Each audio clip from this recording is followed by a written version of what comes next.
Hello everyone, my name is Heeroh and I am joined by Ajoten and we are back for episode 2 of the Dragon Radar podcast. How are you doing today? I'm doing alright. Thank you very much, mate. How's yourself? I am doing great and I'm strapped in and ready for another podcast. Wild rider. Wild ride indeed. The first one went pretty well. Now I've got a couple of views, did better than expecting. And yeah, looking forward to doing a second one. We have conversations to look forward to again, more topics to discuss. We find out the winner of the Hall of Fame and talk about our newest picks to maybe enter. And we've got more hot takes. And yeah, I guess there's no point waiting around. Let's just jump into it. Let's get straight into it with Roshi's rant. This is Roshi's Rant.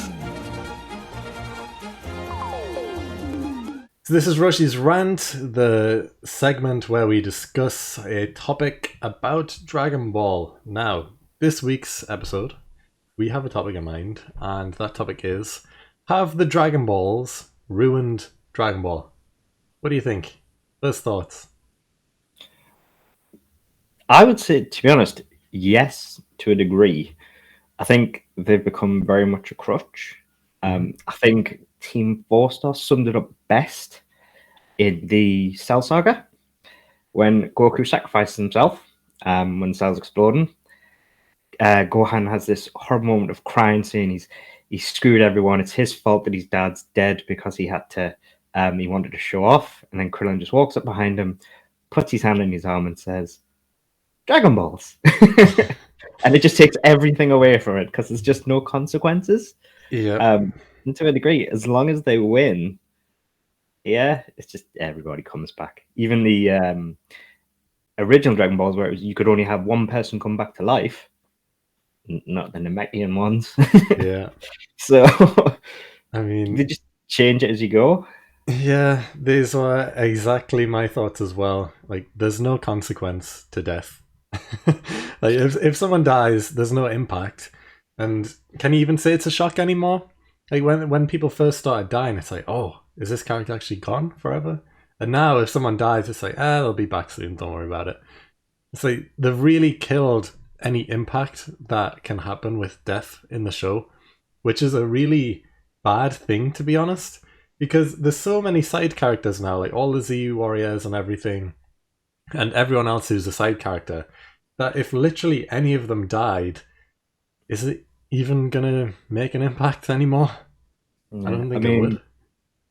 I mean, when I look at it, it's like the initial shock of somebody dying is there, but the second you've had a minute to process it, you're like, oh, I shouldn't really be worried my favorite character's died because I just get them to come back. And now with the Super Dragon Balls, it's like anything that was remotely cut off through the limited powers of Shenron,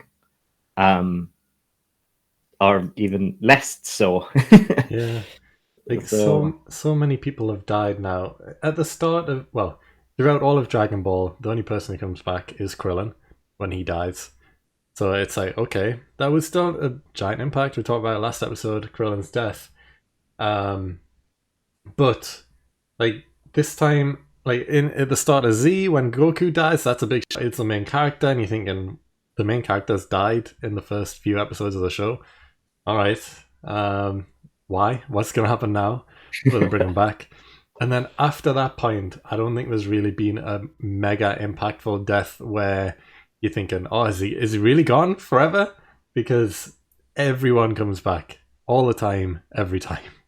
Yeah, I think if they'd kept it safe and they'd left it at you can have a revival, but you get one, and they hadn't put in this clause within the Magnum ones where you can do multiple revives and things like that, it cheapens it. And now, like I say, they put the Super Dragon Balls in, which is just cheapened it even more. It's just very easy. And it's like everyone's distraught when something horrible happens, and it's like you could literally go, mate, Dragon Balls, it's fine. Don't worry about it. Yeah, like exactly. You put the nail in the head. Like there is too many sets of Dragon Balls. It's like it started off with just Earth's Dragon Balls, and there was limitations. You're like, oh, okay, well they can't do that. And I was like, yeah, but actually, there's these other Dragon Balls on Namek, which are even more powerful. And it's like, oh, okay, let's go get them. And then there's even more because when they come back to Earth and the other ones are destroyed, Dende makes new ones with new limitations, and he gives them an extra wish instead of just one. There's now 2 wishes. It's like, okay, so these Dragon Balls are even stronger now.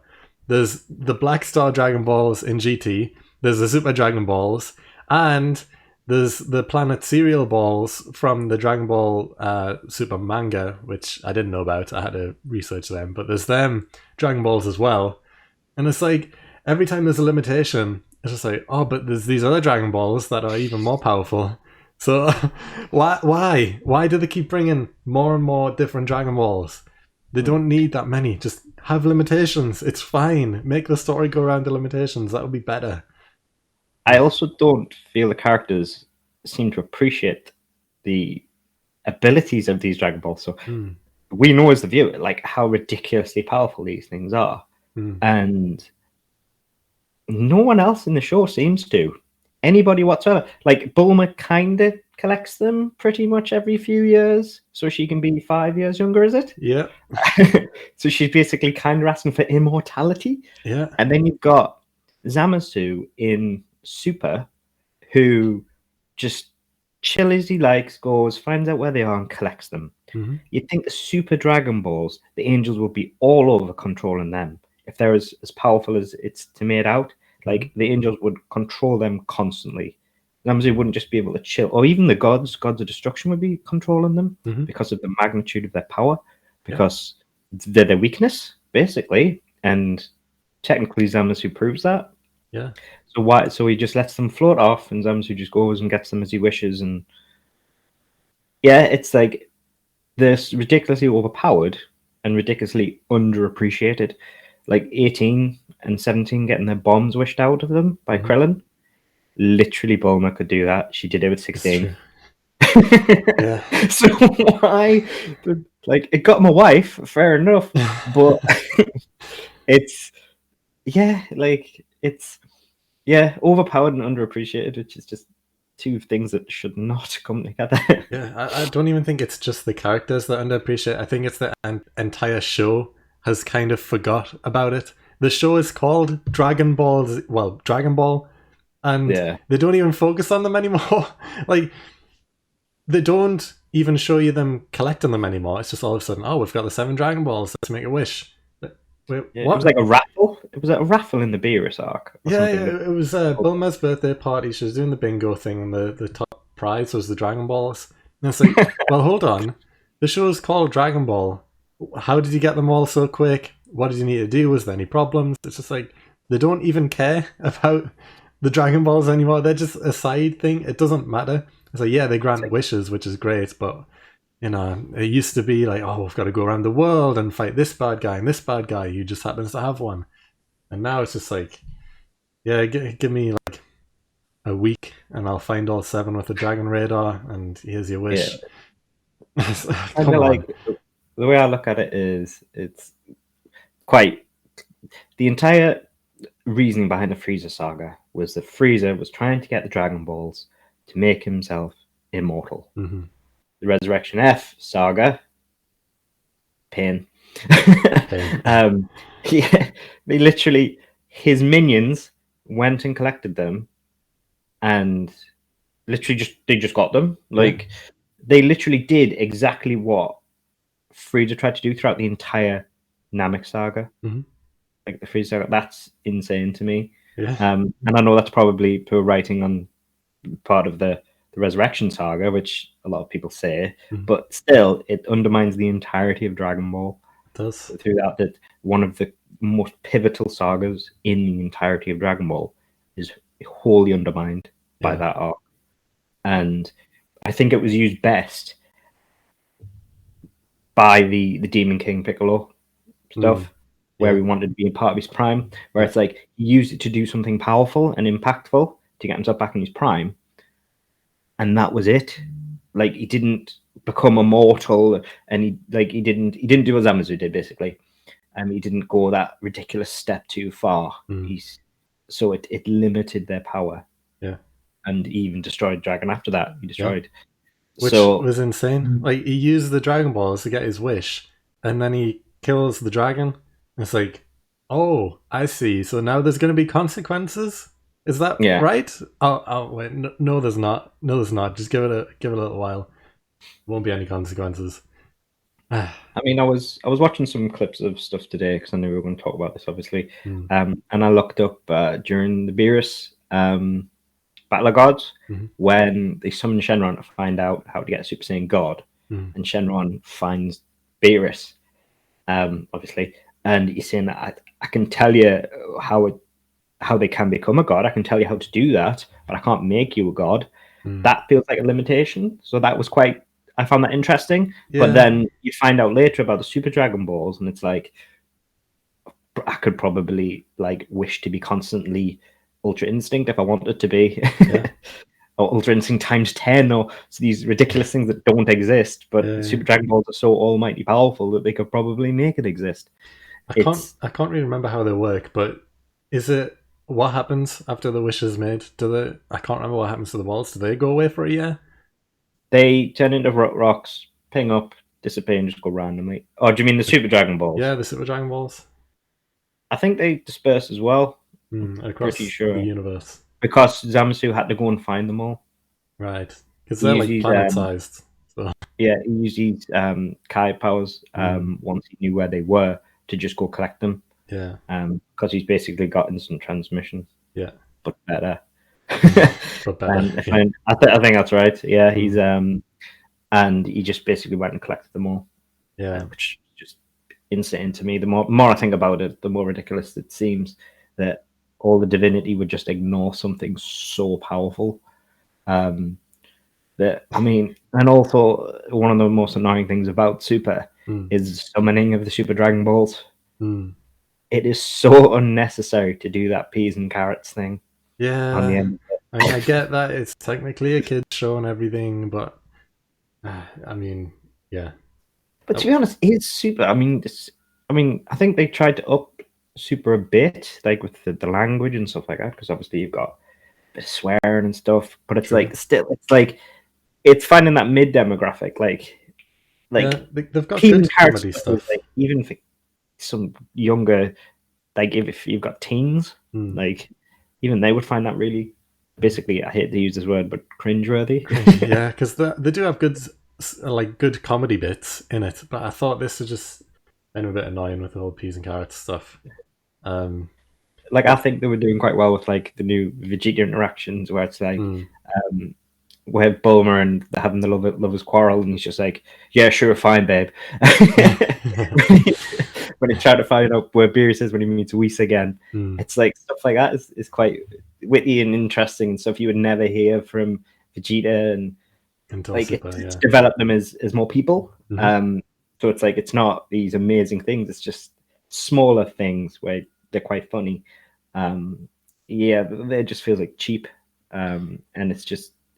And it was quite an important part of the actual show, summoning the Super Dragon Balls, and then they're saying peas and carrots, and it's like, why? Yeah. Why did they make it be this way? It didn't need to be. I want to touch up on a point that you mentioned a little bit earlier, that Bulma uses them to look 5 years younger, which it does. And that's another thing, like the Pilaf gang also use them to literally be younger. And the Dragon Balls at this point, they can bring people back to life, and they can wish multiple people back to life because they brought the entire planet Earth back from the dead all at once. So it's like if literally any Dragon Ball character dies, they can bring them back to life, turn them back into kids, and just keep the cycle going. All of these characters can live forever as long as they've got the Dragon Balls, because all they need to do is age themselves down and bring them back to life if they do die somehow. There's no consequence. The only thing that happens if they die is they get a quick visit to King Kai, see how he's doing for a little while, and then that's it. Back to Earth they go. Back to living their life. I know a lot of people say, "Oh, you're just overthinking it," and things like that. And it's like, Are you though? I mean, it's a very heavy plot device that kind of, if you even give it a moment's thought, it cheapens it. Yeah, because the show It's is like based there's around always them. taking something with a pinch of salt and that, and just kind of artistic license and stuff like that. And then there's just like, didn't worry about it. It's fine. Because the show is based around him. That's the whole point. The original Dragon Ball, Goku starts with the 4-star ball, and he's going around trying to look for the other balls and all that stuff. In Z, similar thing again. They look for the balls a few times, and that's all great. But now they are an afterthought, and they don't matter anymore because there's so many different types, and they're all powerful. And for the most part, they don't even need them anymore. It's like they only use them in extreme circumstances, but it's like these extreme circumstances, they need to keep one-upping themselves, which is why the Super Dragon Balls are a thing, because that'll bring universes back from the dead. And it's like, okay, so the next wish, what is that going to be? I wonder if Shenron could have done that, or if that's too much beyond him. I doubt it. Yeah, I doubt he could bring a universe back. Never mind. Like, how many was it in total? 6, I think. Yeah, something like that. 5? Was there 6 universes in the Tournament of Power? I think I was at 8. There was 6 or 8. Might be an 8. Yeah, but plus he's going against what basically Xeno did. He probably can't reverse the power of Xeno. Yeah, especially because he was also scared of Beerus when he seen Beerus. He was like, oh, Beerus. Okay. Oh, you're here as well. Oh, okay. Like, where does Shenron rank in the like scale of hierarchy? You would think that he's not a god, is he? No, but you would think Shenron, since he's a wish granting dragon, he would be like above most characters because he can do more stuff than pretty much any of them. But I suppose he could. Beerus is literally a destroyer. It's his job. He destroys planets like it's nothing. True. If Demon King Piccolo can wipe him out with a beam, like Beerus could just drop an easy Hakai, and That's true. that would pretty much be it. Yeah. The one thing I liked about GT was the Shadow Dragons and how their Dragon Balls work. Because the whole thing was like, every time you grant a wish, there's positive and negative energy that's released. Like every time a wish is granted. And if you use them too much, then the negative energy builds up and up and up. And then that's how the Shadow Dragons were formed. And that makes sense. It gives you a reason to not overuse the Dragon Balls and to make them feel like there's an actual consequence or a reason not to use them, because it's like, okay, we can bring Krillin back from the dead for the 12th time. But if we do that, then there's going to be these demons that appear from the Dragon Balls that are going to try and wipe out Earth. Should we try it? Or should we leave it a few years, make sure they cool down properly? It's like, imagine imagine if, because that's what happened. They use them too often, and that's why the dragons were formed. It's like, imagine, like, let's say Krillin does die again. It's like, okay, we can bring him back straight away, but then there's going to be these demons. Otherwise, we need to just wait like 10 years before the Dragon Balls cool down enough for no bad to happen. Is it worth it? Krillin won't see his daughter grow up. He won't see his wife. He'll be stuck dead for 10 years. Will he even want to become back alive after 10 years? That type of thing. There's an actual consequence for using them then, but there is none. Or another thing you could do is, the more powerful the wish, the longer the cooldown. Yeah. So like you get what is a typical year? Yeah. How many typical wishes of Shenron? Well, let's say you're bringing someone back for the 10th time. It takes 10 times as long as it would, so it's 10 years, or something like that. Or if you bring back an entire planet, then you have to wait like 50 years or something. And so it's like you have to seriously think about your wish, because they're out of commission for a long time after that. Basically a lifetime almost. Yeah, it's hard to rank though, because like some of the wishes that have been granted was like Oolong wishing for women's panties. It's like, okay, well that's going to be a year for that. And then there was Shu from the Pilaf gang who wished for 1 million Zenny. And I was like, well, you could have wished for 1 billion, but okay, 1 million, that's fine. That's a year cooldown.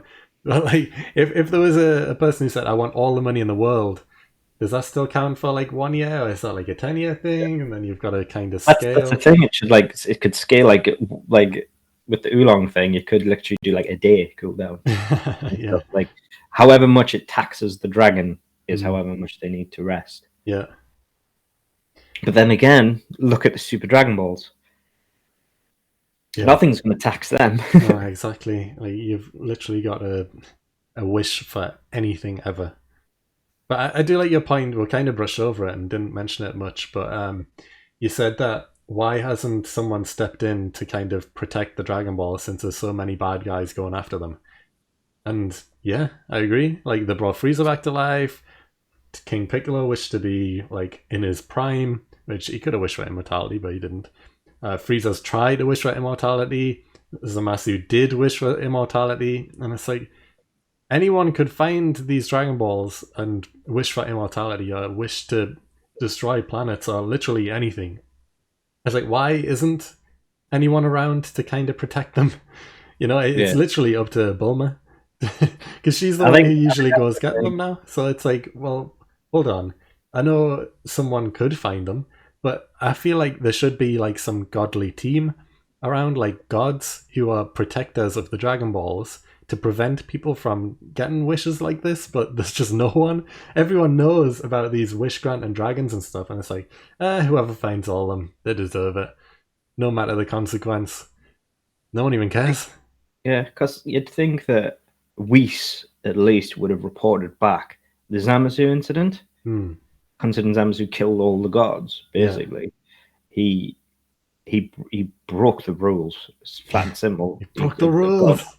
Yeah, like that's the thing. Like they don't care about morals. Yeah, Beerus will just knock someone out. Whis wouldn't bat an eyelid. It's clear through the Battle of Gods arc, but Zamasu killed Kai's. He's gone after gods, and you think Whis would have reported that back to say, look, he abused the Super Dragon Balls. Yeah. We can't let that happen again. Exactly. We were lucky that some mortals managed to fix it. Well, actually, no, they didn't. Zenny fixed it. That's true. So you'd think that, like, the Grandmaster, what's he called? The Angel? Yeah. You'd think that at least he would recognize the fact that someone had to involve Xeno to resolve what the Super Dragon Balls did. He seems like an organized chap, so you think exactly. But literally, the next time you see the Super Dragon Ball like that, they've just collected them for another prize. There's no indication that they've collected them for safety purposes. There's no indication that they're going to go after them now that the wish has been made. It's like they've let gods be slaughtered and they just don't care, which is just strange. Yeah, especially since there's some new bad guy that appears every few years in the Dragon Ball universe. You would think they would realize, okay, well, there's a lot of bad guys in the world. Well, not even the world, in the universe. You know, they're more than likely will find out about these Dragon Balls that grant them any wish. We should make some sort of team to protect them. Even if imagine there could be like a protector for each individual Dragon Ball, and that could be an entire saga. Imagine if the gang, the main gang, was all like, okay, let's get the Dragon Balls again. But this time there was like a boss fight for each Dragon Ball against some sort of god or some sort of protector. That would be huge, and I think that would be interesting because it's like, all right, it's no longer easy to grant a wish. We've got to do all of these different things, all these different tasks. Even if they don't have to fight, even if they just have to prove that they're worthy of receiving the Dragon Ball, and that their intentions are pure and they're not just like, I think it was like the Shadow Dragons were saying that the Dragon Balls, like I said about the energy, like there's something to be revered and they're not just supposed to be abused for petty matters. Proving that you need it for legitimate reasons or you have good intentions to use it would at least give them some gravitas again. I think literally they should be locked behind godhood, like the angels or whatever, and there should be damn good reasons for using it. Yeah. And if they wanted to use it for the Tournament of Power, well, they're the ones that control them. So they're not in any risk or danger, because you're not going to be able to steal them off the Angels. Exactly. You have to be hella powerful to do that. So, yeah, they can use them for a little bit of frivolousness, but then they can immediately get them back and protect them. And I think that sort of thing would be much more powerful, because, I mean, the way it's scaled, like, the start of Dragon Ball Z is where it's scaled. Basically, it's like Rattata, then Vegeta and Nappa heard, then Frieza knew. It scaled so quickly. Yeah. And basically it's just not stopped since then, other than Cell and Boo, who just don't care. But yeah, it's just scaled too quickly. Even though it's been years and hundreds of episodes, it's still too quick. It's gone from one guy asking to be in his prime to and someone getting and Krillin come back to life, to entire universe is coming back at a shrug. Like, it's too much. I know, and it is too late for them to kind of fix the problem at this point. I don't think it will ever be fixed. If there is another show coming, or if they do it in the manga or whatever, I don't think this problem with the Dragon Balls will ever be fixed. It's always going to be an issue. There's always going to be so many different Dragon Balls that can be used that do different things, and there's no consequences. Unless they do something like they did in GT, which, would be good to see, but I doubt it. Well, if I remember rightly, Zamasu did a Thanos, and he used the Super Dragon Balls to destroy the Super Dragon Balls, which is literally exactly what Thanos did. He used the stones to destroy the stones. Yeah. Pretty sure he did that, so no one could reverse it. Is that right? I'm sure he did. Maybe in the different timeline. In the other timeline, in the destroyed timeline. Yeah. But that really, they should do something like that. That a bad guy makes a wish, not for even if it is for immortality, although obviously they can't really go down that route because of Zamasu. But somebody getting what they want, or they feel, even if they feel that, like, to be honest, mix a bit of GT in there and say, like, there is a bad guy who believes that immortals are abusing their opportunities, and so they get the Super Dragon Balls and they wish to remove all Dragon Balls. And there is a way that obviously maybe we can get our old ones back, but then there's limited by his abilities and can only literally take it back to square one, where you get one person one time. And then it's a reset, and it's not completely implausible because there's precedent for it through Zamasu, because GT is not canon. So even though it has happened in GT, because it's not canon, you can't really look back on it and say that. But because of Zamasu doing it, you can. The Super Dragon Ball is more than powerful enough to destroy himself. So why wouldn't he be powerful enough to destroy all Dragon Balls? Yeah, I would be completely fine with that. Like, they can because of power scaling and every new villain that comes along is stronger than the last one, they can easily just make a villain who already knows is strong, can already beat everyone, and he's like, well, I can get the Dragon Balls just to make sure that no one else can use them because I feel strong enough already. There's no issues with strength. I can beat everyone who ever comes across my path. Let's just make sure that any consequences that happen, they can't undo them. Let's do that. And put it back to step one. I would like to see that. Yeah. I think, like a similar principle. It could be like a pride thing or anything like that. It's just like, I think mortals should get strength of their own by themselves. They shouldn't use crutches such as immortality, and therefore I'll remove the opportunity for that immortality to be there, and I'll destroy them. So like, even if it's just not an arrogance thing, if it's just literally just their own morality of what they think how things should be, I think that would also be a good way to do it. But I think they could get rid of it, definitely, and I think they should definitely consider doing it. And then just do a basic reset to Dende, even Dende using the last of his power or something like that, and then he no longer has power, so they can no longer be created at all. These are the final Dragon Balls, and they have very limited power. And then you basically, like, then you have your consequences again, and I think that matters. But I think they've kind of gone lazy with it, and they're just gonna kind of hope people have gone along with it so far, so we don't need to. I completely agree with everything you just said there. I think there should be a reset as well. But we've talked about this for long enough, and Yes, I think we're in agreement that Dragon Balls have, in a way, ruined Dragon Ball, and they need to be something needs to be done about them. But yes, let's move on and go to our next segment, which is the Hall of Fame.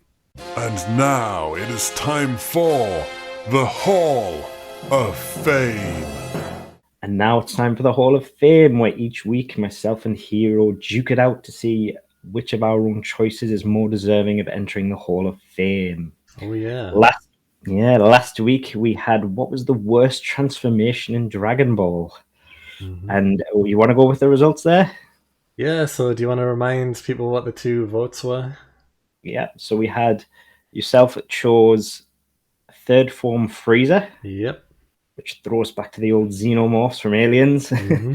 which Toriyama hated so. Yeah. And then myself, which is Super Saiyan 4 Vegeta, Mm-hmm. as I didn't feel it was earned. Yeah. But the final percentages, I believe you collated them, didn't you? I did, indeed. Yes. So, yeah, the winner of the first Hall of Fame and entering the Hall of Fame is Third Form Frieza with 71% of the vote. Now, this was controversial. I decided to ask the help of Reddit in who they felt was the worst transformation out of the 2. And, that was something that maybe I shouldn't do again.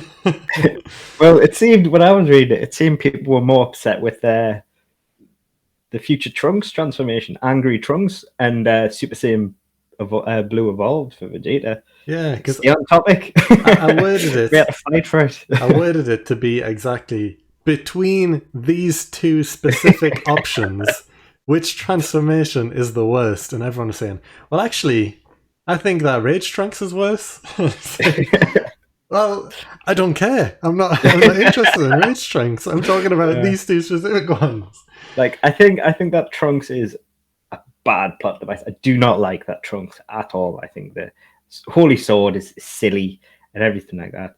But that's not how I was looking at the transformations. Like, so, and the Super Saiyan Blue Evolved thing is just, I think that's a whole different discussion. Like, people can say whether it's earned or anything like that, but to me, I'm disappointed in the vote. I guess I was thinking of that as in a way of, Frieza's was completely pointless. It lasts half an episode and it's gone and nothing happens during that time. And it's like, at least with the Rage Trunks, even though it might be a bit of a silly transformation, he still does stuff. Stuff still happens with it. So is it the worst transformation? No, I can't agree with that at all. But I think I screwed myself over when I said, because I picked a GT favorite, and I think even if it categorically, it was as a fact the wrong one, I think because it's classed as a favorite SS4 by a lot of people, I screwed myself. So I don't think any justification I would have given would have been enough. And I think it is true what you do say about Frieza, that it is very weak and it is very much filler. Yeah, I mean, you still had a few people. It's a shame, but hey, I'll get this one. 29% of people agreed with you and thought that Super Saiyan 4 was worse than Third Form Frieza. Yeah. But a lot of people... I love how it looks. Don't get me wrong. I like how it looks. Not why I dislike it at all. Yeah, a lot of people are saying, oh, well, Goku, he basically went through the same type of thing to get it, so how can it be that bad? Well, does that mean that Vegeta's transformation wasn't bad? It still was bad. Like, come on, it was. But, yeah. People just couldn't answer the question properly, which is annoying. Yeah. But I don't think I think this is probably more controversial, actually. The newest Hall of Fame item, and that is the best hairstyle in Dragon Ball. Yes, this week's topic, best hair. And what did you pick? Yeah, as winner, I guess I'll go first. Yeah. So my choice to hopefully go in the Hall of Fame back to back, best hair in Dragon Ball. is Yamcha's long hair. Love it. I love Yamcha's long hair. Since original Dragon Ball, where he was just the desert bandit, he had the long hair. It was all like curly and everything. Thought that was cool and unique because no other characters had long hair. And then at the start of Dragon Ball Z as well, like, because during Dragon Ball he like cuts it and gets the bowl cut similar to what Gohan has when he's on Planet Namek. And you know, I thought, they've kind of ruined Yamcha's look because he looks so cool with the long hair, and then all of a sudden he's got this bowl cut, and I thought, he doesn't really look good anymore. And then in Dragon Ball Z, at the start of it, where he's got the orange gi now instead of his bandit clothes and everything, and he's looking good, and he's got the long hair back. It's all curly and unique, because the only other characters with long hair, you know, theirs is all mainly straight or like similar style to Goku's, where it's like a bit swooshy, but it's not like curly like Yamcha's was. And Yamcha's was long, and the only other character to have similarly long length hair was Raditz, but again his was different because it was all straight and just long. Yamcha's was unique, and it was interesting, and it was probably a bit awkward to draw for the animators as well, because just think about it. Gohan actually had that hairstyle for a little while when he was in the hyperbolic time chamber with Goku. Yeah, it was like a mini version of it. Yeah. Yeah, but like, because most hairstyles, like, if you look at Vegeta's, for example, it's kind of like parallel, you know, no matter which way you look, you know. But with Yamcha's, whichever direction you looked at him from, his hair was like different. Even when you look at Goku, it's like, you know, straight away. But Yamcha's hair was unique and different, and I really liked it, and I think that's the best hair in Dragon Ball. So, go on, see if you can beat me this week. What's your choice? Challenge. See, mine's a little different as to not directly how it looks, but how it changes a character.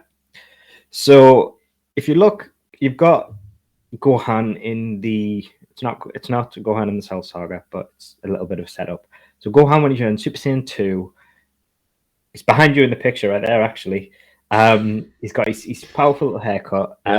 It's one of the haircuts that you recognize from Dragon Ball, like Vegeta, Goku's, everything like that. But when you take him later on in the Buu saga as Saiyaman, he looks ridiculous as Saiyaman. Gohan. I hate the Saiyaman look. No, you can't say that. Saiyaman is great. I love Saiyaman's look. But in the Buu saga, when he finally powers up and turns into a Super Saiyan at the tournament, it transforms Saiyaman from this dorky little protector who's kind of fighting crime back to making Gohan who he was, this powerful fighter. And all it is a look. Yeah. And I think it's just literally, obviously, I know a lot of it has to do with the fact that it's the Super Saiyan transformation, but it's how it's styled as well. And it just harkens back to when Gohan was at his strongest. He's stepped away from it. Yeah, he's still fighting crime, but he's not really doing it like Goku and everybody is. He's just helping out and trying not to be discovered. But then he blows back onto the scene at the martial arts tournament, and you see him, and you're like, "That's the Gohan I know. That's the character." Yeah. And I just, when I saw that, I think he goes from being like this dorky little crime fighter to this powerful person again, this powerful character. Yeah. And for me, it's why it's so good, because it takes me back to when Gohan was at his strongest. But they didn't stick with it, of course. Of course not. Gohan, Trunks, and Yamcha are the only three that constantly change hairstyles. They're the only one who get haircuts in the show, apparently. Yeah. Because I was looking at all the typical ones, and I just think it's such a cheap cop out to pick someone like Goku or Vegeta. It's like, yeah, they're really iconic, but are they really that thoughtful? Like, is there any? They're good because they're good characters. And if you think about Vegeta, it's not a good haircut. Yeah, I mean, he's losing all his hair. It's a wicked widow's peak. I agree. Like Goku and Vegeta, especially, they're iconic because everyone can recognize them just from the hairstyle. But I wouldn't call Goku's basic, but it's not a great hairstyle. It stands out because it's unique, but I wouldn't say it's a good hairstyle. It's fine. Yeah, it looks good on the character, but I think Yeah. the reason I like that older Gohan in the Buu saga is because of the transformation that basically something so simple does. Literally, all he does is his hair changes back to how he was and he's most powerful, and it's like that's the Gohan I knew. So it changes the character rather than just necessarily. So you like the hair because of nostalgia and the uniqueness.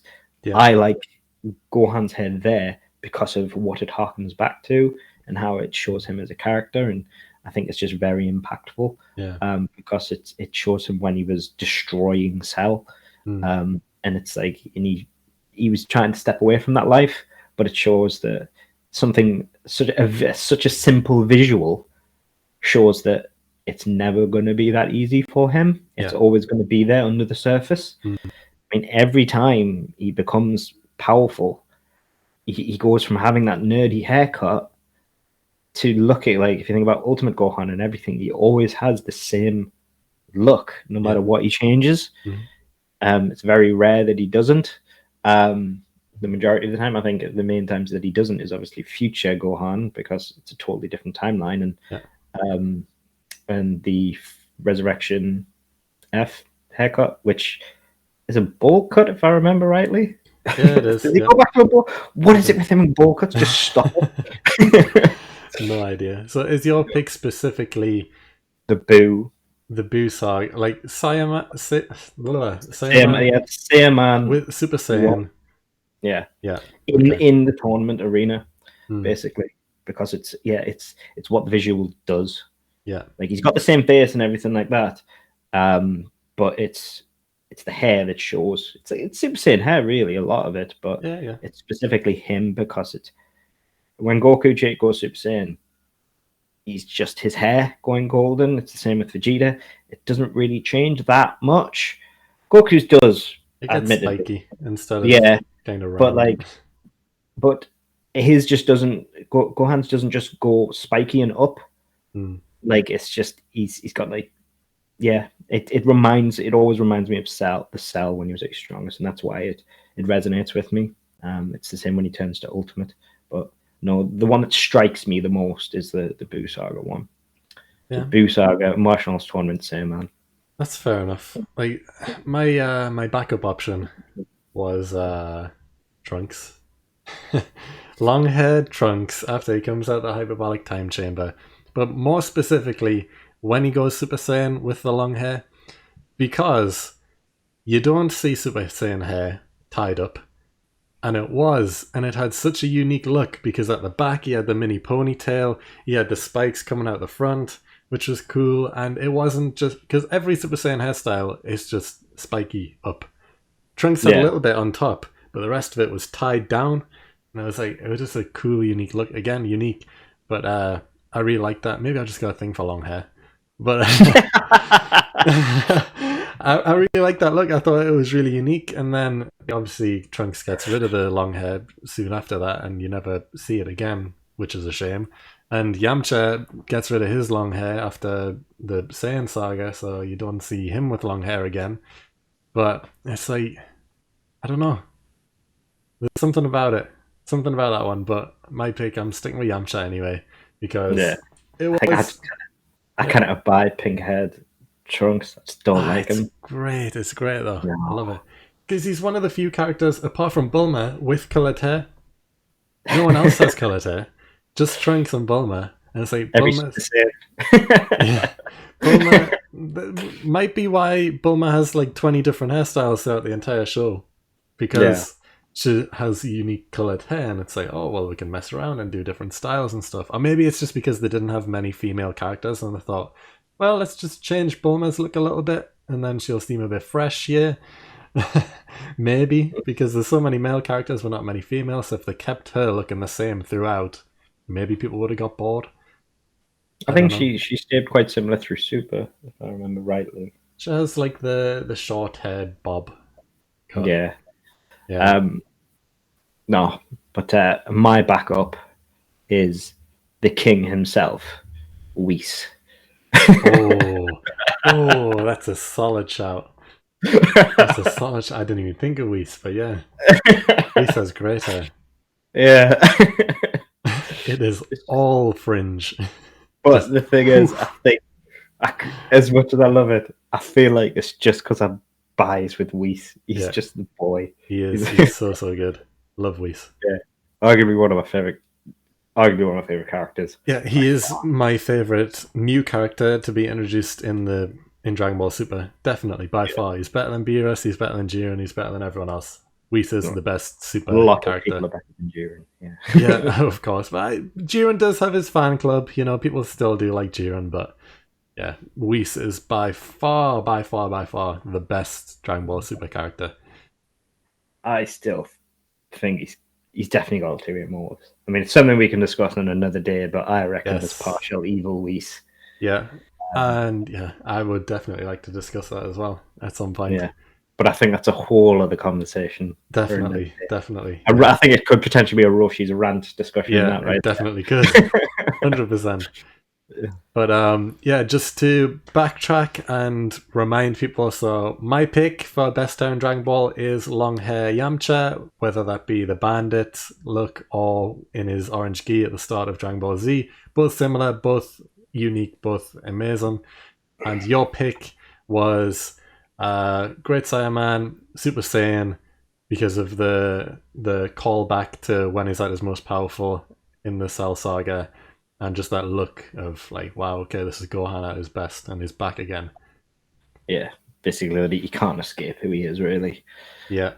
So those are the two picks. They will both be in polls on Instagram and on Twitter. The links are down below as always, so get involved, go vote. And we will see who enters the Hall of Fame in the next episode. But we'll move on now to hot takes. Hot take.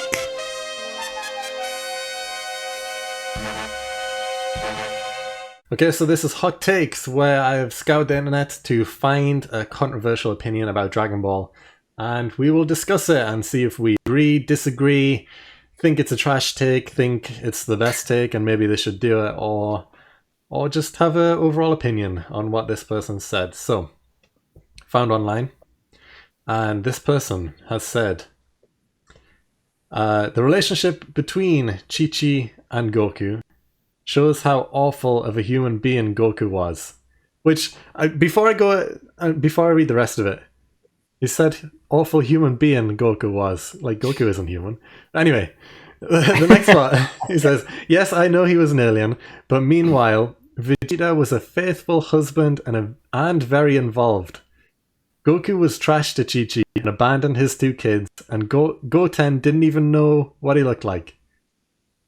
And that's it. So what do you think about that? Was Goku just terrible to Chi-Chi, and was Vegeta a very faithful husband and very involved? What do you think? I think, to quickly hit the Vegeta thing, I think in terms of being a father, whilst he's a bit harsh and he's very protective of his family, that's my Bulma is one of the most impactful things Vegeta's ever done. It's true. And it's a hell of a scene. The fact that he gives up training to be with his pregnant wife. Like, yeah, I would say between the two, Vegeta's more of a family man than Goku, weirdly enough. The only thing Goku did really is, like, the most involved he's ever been with his family is when he spent time in the hyperbolic time chamber with Gohan. This is like, kind of true. Yeah. I mean, yeah, you could argue other things, but I'd say that's the most bonding he's probably ever done. In terms of Chi-Chi specifically, didn't he like just originally go out with her to get something to eat or something ridiculous in Dragon Ball? Yeah, that was the thing. Like, they met by fighting because Goku goes to visit the Ox King and then has a fight with Chi-Chi.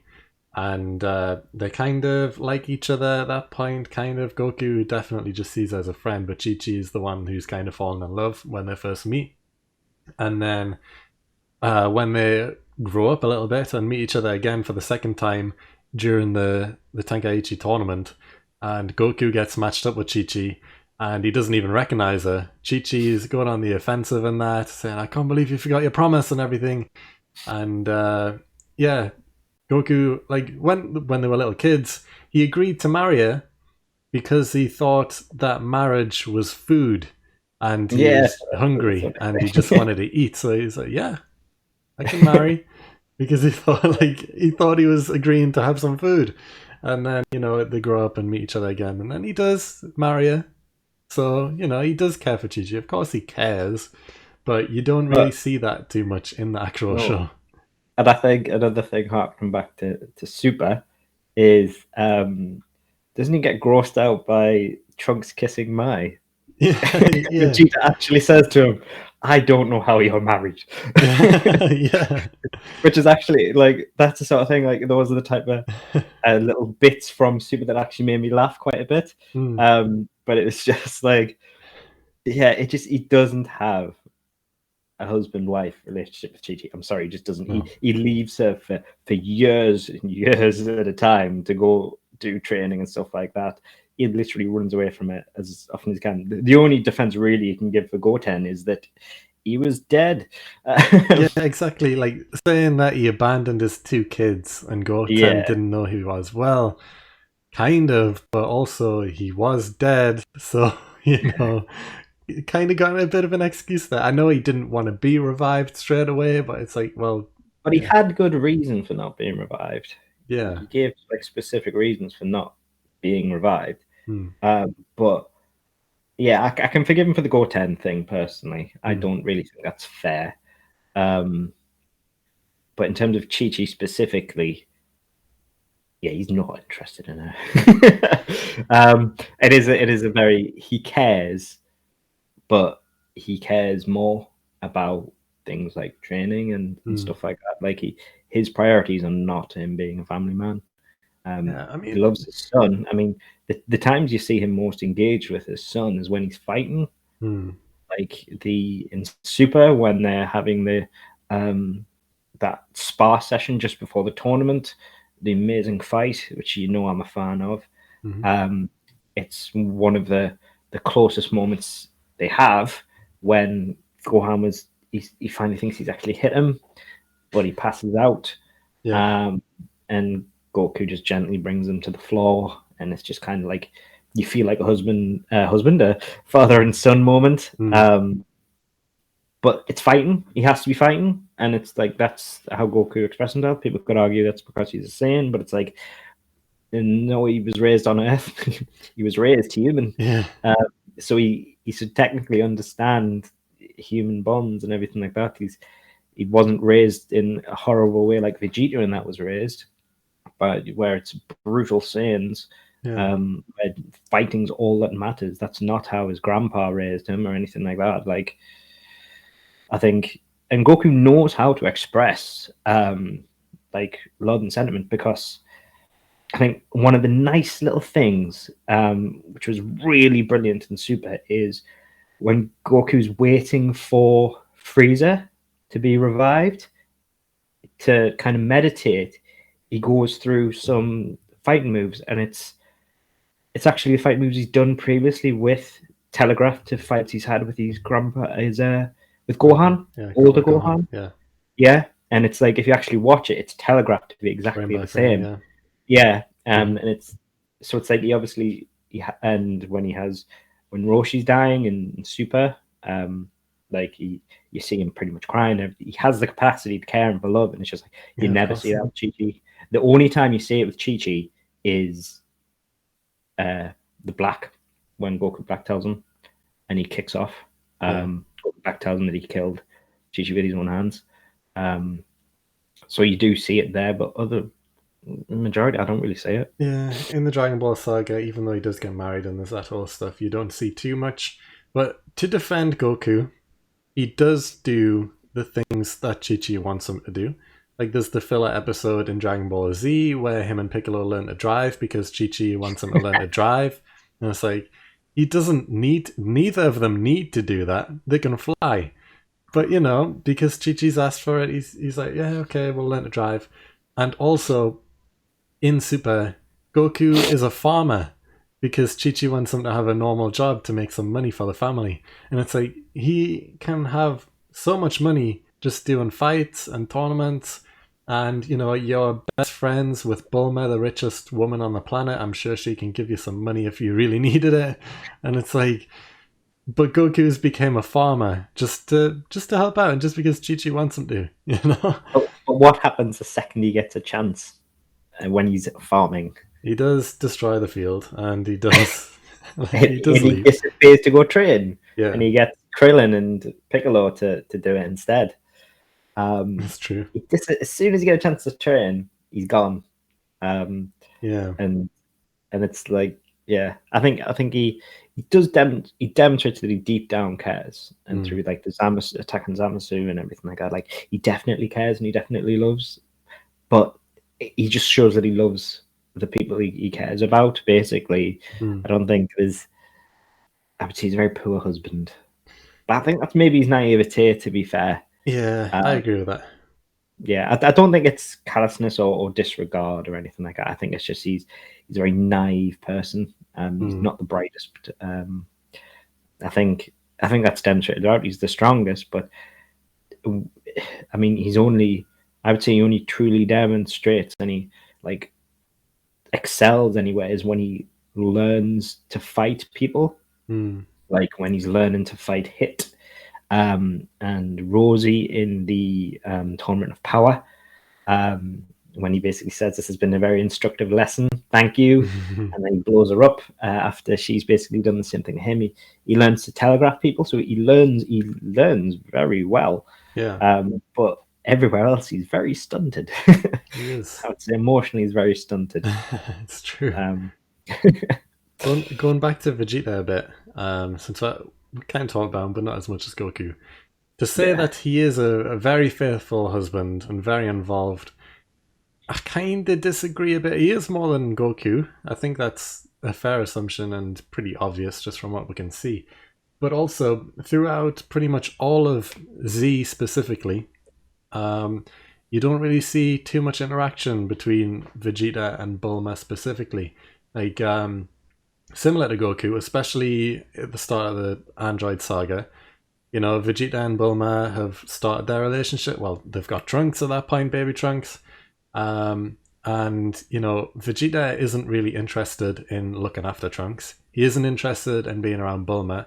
He makes Bulma make the gravity chamber so that he can train all day, every day. And he's in there constantly just training. He doesn't want to be around anyway. He just wants to train and train and train. And that's all he does for the majority of Z, at least anyway. It's only in Super where you begin to see Vegeta a bit more involved with Bulma specifically. You know, like he has his moments with Trunks in the Buu saga. But with Chi-Chi, with Bulma, sorry, he doesn't really do too much until Super, where he becomes more faithful, you know, with the whole birthday party stuff, defending her against Beerus, and all of that stuff. So I would say if you match them up just based on Dragon Ball Z, they're probably pretty equal in being involved and faithful and all that stuff. But if you involve over the course of everything, then yeah, you can argue Vegeta is more involved. Yeah, but I think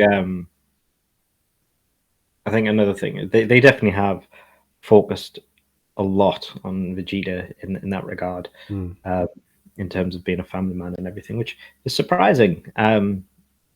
But yeah, I don't know why they chose to take that route. Maybe they just found that it was popular when he, at the end of Z in the Buu saga, when he knocked out Trunks, and that was received quite positively. Maybe they decided to take that and roll with it. I looked it up. That episode, the Final Atonement episode, is the highest rated Dragon Ball Z episode on IMDb. Wow. Yeah. So yeah, it was received quite positively. So they must have took something from that and rolled with it. But in terms of Goku, yeah, like I think the most I've ever seen him demonstrate care and love for Chi-Chi is when he finds out that Zamasu used his own body to kill Chi-Chi, and he finds out that Chi-Chi's dead, because he just goes, hard mode. He goes after beast mode, and he kicks the crap out of him, even though he's already been stabbed in the chest.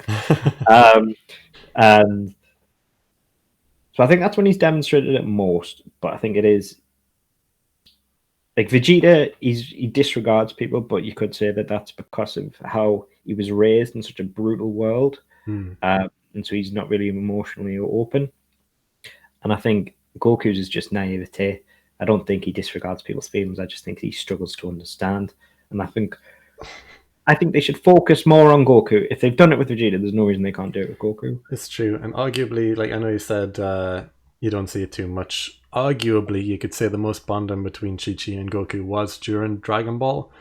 But even then, throughout the 2 or 3 times where the first time they meet, it's more like Chi-Chi falls in love and Goku just kind of sees her as another person. A lot of their bonding throughout Dragon Ball is them as friends, and I feel like Goku would have done that with anyone. if it was Bulma, like he tries to bond with her. If it was Krillin, he tries to bond with him. Master Roshi, he's just friendly to everyone. And I feel like he just treated Chi-Chi the same way. And Chi-Chi was the one to kind of express her feelings. Whereas Goku was just being nice because he was nice to people. Yeah. And even like when they meet up the second time during the tournament, this is when Chi-Chi kind of tells him, look, you said you're going to marry me. Are you going to do it? And Goku's like, yeah, okay. And then that's kind of it. You know, there's no more bonding at that point. It's just they remember each other from when they were kids, and Goku just agrees to marry her just like that. There's no bonding episode or anything like that where they get to find out more about each other since they've grown up or anything like that. It's just, okay, they were kids and they were close-ish, kind of, very briefly, and then they're adults and they find each other again, and then it's like, okay, we're getting married. And that's it. There's not much bonding. And for that entire time, I'm pretty sure Goku just sees her as a friend, but he does agree to marry her. And that's it, really. I think because you even said that he doesn't remember Chi-Chi when he first sees her. Yeah, he doesn't. No one recognizes Chi-Chi when they first see her again, because the first time she was in a weirdly sexual armor for a kid. Yeah. And it's like, okay, that's a strange design. And then when she reappears in the tournament, she's got like her fighting clothes on. You know, she's not in a full costume. She's actually dressed up ready to fight in like a gi type thing. Gi type outfit. And even when they were kids, you know, Yamcha expresses his love to Chi-Chi as well, because, you know, he annoys the Ox King, and to kind of try and get back on his good side, he tells Chi-Chi how attractive she is and everything, and Chi-Chi's like, oh, okay, and all that stuff. And then when they get married, she even turns to Yamcha and says, oh, I'm so sorry, but, you know, Goku's the one for me. Even though Yamcha wasn't really interested in her ever, you know, he was just saying that to try and get the Ox King happy again, but she still goes to Yamcha and says, sorry, but, you know, Goku's the one. I'm sorry, I don't want to break your heart or anything. But yeah, it's just funny how if Chi-Chi wasn't interested in Goku and, you know, Yamcha said these things to her, she might have fell in love with Yamcha instead. And then it's like Yamcha kind of has no choice. He would have just been like, oh god, well, I've got to get on the right side of the Ox King, so maybe I just need to marry her and see what happens. Who knows? A strange turn for Dragon Ball. That would have been interesting. But yeah, as for family men go, I think if it's just Z, you can argue that I don't think he's a terrible human being. No, I don't think either of them are terrible human beings. But if it was just the Z saga, you can argue that they were both pretty bad to their wives. If you count the entire saga, well, all sagas, you can say that, yeah, Vegeta probably is more involved and stuff just because of the extra stuff that happens in Super. But apart from that, yeah, they're both maybe not the best husband. No. Yeah. I would say they're both. Goku's naive and Vegeta's emotionally unavailable. Krillin's number one husband. Yeah. Krillin is number one husband. He idolizes 18. He knows that 18 is a strong, powerful, independent woman, and he loves that. And he'll do anything for her. Krillin is Well, the they best. have a good partnership in the Tournament of Power as well, don't they? They do, exactly. He kind of demonstrates that when he saves her and Yeah. stuff, and it's just like then come across Frost like, but but no, yeah, Krillin's the boy. I think the other two are letting the Saiyans down in terms They of. are. I think, yeah, Gohan and Krillin are picking up the pieces a bit. Yeah. Oh yeah, Gohan, incredible father. Well, Yeah. not father, incredible How husband as well. is he such an emotionally stable character? I know it's interesting that he's managed to be so stable after everything he's been through, but he holds it in. He does well. He's a nice Yeah. family man. He's a good husband as well. But yes, overall, I would say this isn't a trash take. I just think they've got a point. I think they've just over exaggerated a bit. Goku isn't awful, and Vegeta isn't this saint. Yeah, it's unfairly critical. Yeah, I would say overly critical. It's not wrong. It's not wrong. Yeah. It's just a little bit over the top. Goku's naive. Vegeta's emotionally unavailable, and it hits them heavily and impacts their relationship heavily. Yeah, what I'd go with. Yeah, and I agree with that. And I also think it is time to wrap up this episode. It's been a good one. Talking a while. Yeah, it's been a good one. We've discussed a few different topics now, and I hope everyone listening enjoyed it. And if you did, please remember to like up the video and subscribe. Check out our socials down below and get involved with the polls for the Hall of Fame. And other than that, we will see you next time. See you next time.